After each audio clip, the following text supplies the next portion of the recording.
Hi everyone, and thank you for joining me. This is Jenny with Sipping Streams Tea Company for another Thirsty Thursday. And today I thought I would talk about what good tea is, what bad tea is. We have a lot of questions on how can you tell if it's good tea or bad tea? What's orthodox tea? What's unorthodox tea? So today I thought I would do a quick video on the differences of orthodox and unorthodox tea. We actually have an Assam tea from India that is a very wonderfully rich, dark black tea that is very malty, strong, thick, viscous, goes really well with milk and sugar, and not bitter. Because bitter is not necessarily a good quality you want in tea. Typically, bitter teas are a low grade of tea, or that they are been steeped too long, or the ratio of tea leaves to water is incorrect, either the brewing method or just bad tea. But we have two excellent Assam teas from India, from the same estate, from the same year, and one's orthodox and one's unorthodox. They're both pretty much the exact same tea. However, what's unique about them is one is orthodox and one's unorthodox. Now, the unorthodox method of processing tea is something that the British invented because they were importing so much tea, or needing to export out of India, so much tea, so much demand because it's their national beverage, tea is. They consume a lot of tea, that they needed a faster way of manufacturing the tea to get it darker, to get it more oxidized, to make a stronger black tea faster, just because it takes time to let your tea leaves oxidize. Now there's 5 types of tea. There's white tea, green tea, oolong, black, and pu'er. And I'm just strictly talking about black tea, because this is what I'm showing you today, is one tea that is orthodox and unorthodox. They are actually about the same grade of tea, the same quality of tea. And they have 2 very different flavors because of the processing of them. Now, typically, high quality teas will be a loose leaf tea. And loose leaf teas have many grades. So here I have our orthodox loose leaf tea.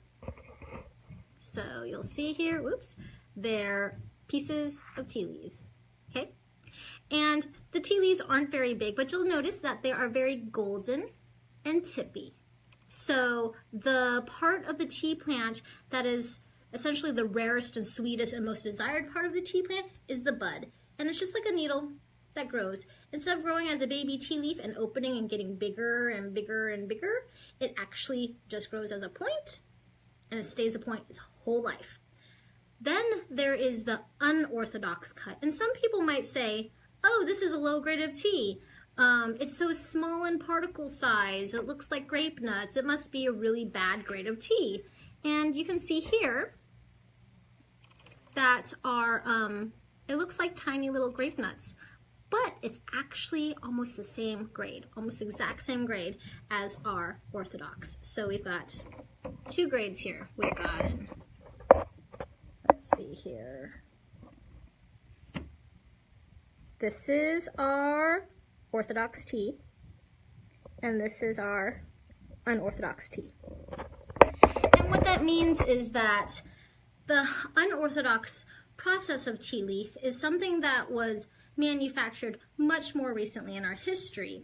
It's called CTC, which means crushed, tared, curled.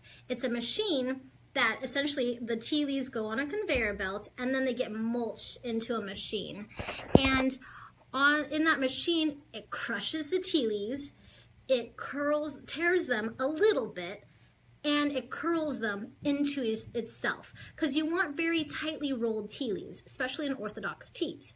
So rolling process is very important. The tighter it's rolled, the fresher those tea leaves stay, and the more infusion times you can drink. So all of our teas at Sipping Streams, you can re-steep up to 4 times. And what that means is it actually gets better typically the 2nd or the 3rd time that you reinfuse it, because those tea leaves are slowly starting to open every time you make a new cup of tea. So yes, if you have really good quality tea, you should be able to drink them multiple times. Now I'm going to show you with our professional cupping sets what they look like when the tea leaves come out. So I'm going to pour out my tea. So these are my cupping sets. I've got the tea leaves in there that have been brewing. So I'm just going to decant them into the cupping bowl. So you'll see here there's like a little cupping bowl. There's one. I'm not sure which is which. I got them confused, but they look almost exactly the same because they are the same tea from the same estate, just two different processes. One was traditional Orthodox and one was unorthodox with the crushed hair curl method. When you look here, the liqueur looks almost exactly the same. They're both reddish, amberish. And in Chinese, the red color is what names that tea. In Chinese, it's called Hong Cha, which means red tea, because it has an amber liqueur, not because the tea leaves are black. Somebody in Europe opened up a giant tea crate and someone said, "What is in there?" It's like, tea, okay, black tea, because the leaves look black, but it's actually not what it's called in Chinese, which tea was originated from China. Now, I'm going to tip this upside down so you can actually see the tea leaves open up. And so this is a professional cupping set, and this is how we professionally evaluate tea and the different grades of tea. Now, our Assam CTC, even though it's an unorthodox cut, won first place at the North American Tea Championships. So just because it's unorthodox does not mean that it is a low grade of tea. And you'll be able to see here that with these cupping sets, they have little teeth. You see these little teeth? And that's where the tea gets strained out of. So the liquid part comes out, but the leaves should stay in the cup. I have their leaves on the lid. So you'll see in the liqueur, which is the liquid part of the beverage. So over here, we have our traditional Assam, the whole leaves. And you'll see it's whole leaves right here. And then you'll see over here, even though they were tiny grape nut looking leaves before for the CTC, that it still expanded quite a bit from its leaves, its original leaves. And this tea you can re-steep up to 4 times, and you'll see both of the cups are rather clean. You know, in fact, probably more of the traditional tea came out of the liquid more than the CTC. And you won't be able to see in the video unless you had your own cupping set. When you make it or you just brew your own cup of tea, there's actually these glistening little fuzzies on the surface of the tea. And that is called the downiness. That's what the golden tips part. There were golden threads in the tea leaves. You'll see, it's like this black tea doesn't look all black. It's got gold in it. And that is a highly desired part of the tea plant that turns gold when it's oxidized into a black tea. So oxidation creates the 5 different types of tea. White tea to green tea to oolong to black to pu'er. And they're all from the same tea plant. They don't get roasted. They don't get fermented except for pu'er.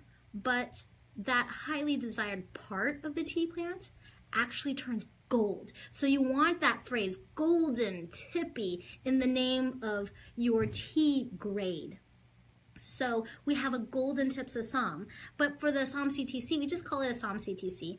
It's just a really nice CTC cut of tea, an unorthodox one, but it also has golden strands within its little grape nut little clusters. It is tightly rolled, tightly curled. CTC means crushed, teared, curled. And it is a very high quality tea. So, you know, you might want to go home and like open up some of your tea bags that you've gotten from the grocery store, tear them open, see if they expand. That is a way to tell different grades of tea besides just steeping it and drinking your tea. But as far as what unorthodox and orthodox teas are, it has to do whether it's traditionally rolled or if it's untraditionally rolled, unorthodox, like the British method. And those aren't necessarily the grades of the tea. They don't necessarily tell you the quality of the tea. And that's what cupping is for. So for our next episode next week, I will be showing a little bit about what cupping is and how you test the quality of tea. And that is the international standard for grading different teas. And we would love for you to share this with your friends who are interested and fascinated, who are tea geeks out there, who are tea connoisseurs, so you can tell them the truth, like what orthodox and unorthodox teas are. Because this is what we're here for. We love to share our passion of tea with you. We love to answer any of your questions. And please definitely write down your questions below. If there's any clarification you need, any interesting topics that you have about tea, just check us out on our Facebook page and definitely share or subscribe to our videos. We would love for you to sign up on our mailing list so every week you're caught up on our videos if you don't have time. They are also on our YouTube channel. And so definitely come back every Thursday if you can and check out what we're going to be teaching about for tea. And again, my name is Jenny with Sipping Streams Tea Company. I'd love for your feedback. Write it down below. Tell your friends about this episode. Let them know about it, any of your tea geeks. And yeah, next week we'll be teaching about professional cupping. Thank you so much for joining me today. Have a great day.